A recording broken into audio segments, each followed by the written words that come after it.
A few years back, I worked as a nurse in the geriatric unit of the hospital in my hometown. There was one old woman there with pale blue eyes whose mind was still fantastically sharp, and her desire to socialize and make new friends set her apart from most others living in that wing of the facility. That woman and I soon became close for this reason. Her name was Yana, and I still miss her every day since she passed. The strangest thing about Yana was not her accent, which I could only place vaguely as Eastern European, nor her disinclination to talk about her past, which means I never learned exactly where she had grown up. No, what fascinated me the most was that a strange young man, badly mutilated and plainly blind and mute, would visit her every single day. His hands appeared deformed, seemingly eroded at each digit down to the first knuckle. But each evening, a little after dinner time, he would visit and they would sit together. She would read to him, or sometimes sing in her frail, old voice. Sometimes they would just hold hands in silence. Finally, I gathered the courage to ask her about this man, and in a strange moment of openness, she agreed to tell me the story. My sister and I were the only surviving members of our family after our father passed away in 1964. These were very hard times for my old country, and father had grown so sick that we were eventually forced to allow him to starve, rather than waste food to comfort him as he inevitably died. Sister had been losing her mind little by little before all this happened, but I could see in her eyes, as we buried father, that she had finally gone somewhere far away inside herself. I remember the crows, perched in thick groups like clots of preening black movement, watching us in the cemetery from all of the rooftops. We moved to bury father quickly, because the crows were as hungry as we were. Sister took to begging in the streets, sometimes trading sex for rides into the city nearby in the hopes that her begging would be more profitable there. It was during these terrible times that she conceived a son, a bastard whose father was not known to her, but who was certainly some manner of predatory monster. This was the only kind of man my sister knew in those days of her life. The child was delivered healthy, happy, and with a glowing spirit that broke my heart, because I knew that soon the young boy's eyes would look like mine, and like my sister's, even on the day he was born. I knew his beautiful, joyous innocence could not last. Sister did not care for her son as she should have, as God and goodness alike demand that a mother should care for her child.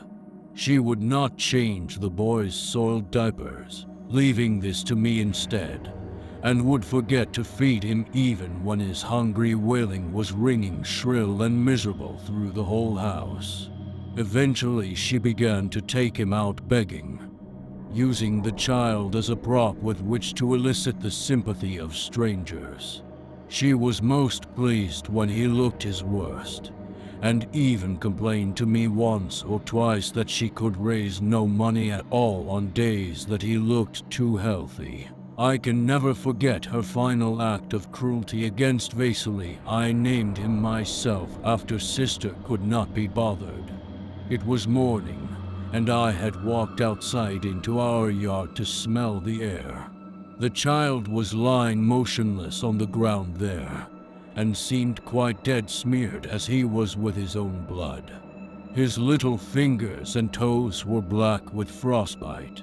Sister had not even bundled him in anything when she laid him down hours ago in the dark of night. The crows, which were as hungry as we were, had plucked his beautiful eyes and tongue from his still living body. I grabbed him up with tears already pouring down my cheeks, thinking that I had claimed a corpse. It was only when he stirred against my breast that I realized he might be saved. I swaddled him as warmly as I could, and fed him something before rushing him down to the home of the town's only doctor. I nearly beat down the front door with my fist, and he answered with sleep still in his eyes because it was so early. I paid him with all of the heirloom jewelry from Mother that I had been able to hide from Sister over the years. An hour or so later, the doctor told me Vasily would live, but asked that he be allowed to monitor the child for the rest of the day. I told him that this would be fine, as today would be a busy day for me, and indeed it was. By evening I had smashed Sister's head to a flattened pulp with the cast iron skillet from our stove, obtained a train ticket for passage out of our home country, and made plans to give Vasily the best life that he could still yet have. Vasily, my son, now knows nothing about any of this, of course. I told him only that he was adopted away from a situation which he was likely not to survive. The mirthful optimism I saw on his face when he was born survives to this day inside his heart. Sister, in all her malice, had only managed to suppress it for a while, and now, almost 50 years later, he still visits his elderly mother every single day. She beamed with pride as she finished her story and would say no more. And she was right. Vasily loved her so much, and wore no resentment on his face for his injuries. He always seemed to be smiling pleasantly, even though in his blindness he often didn't know anyone was looking. He visited her every day until she died, and he was holding her hand when she passed. I knew from his interactions with hospital staff that he understood spoken English, and so at Yana's funeral I told him that I had been a friend of his mother's. I told him that she was the most amazing, wonderful woman I had ever met. His sad, grateful smile grew deeper, and he nodded his head. His response came in sign language. She was. Replace me with your own words.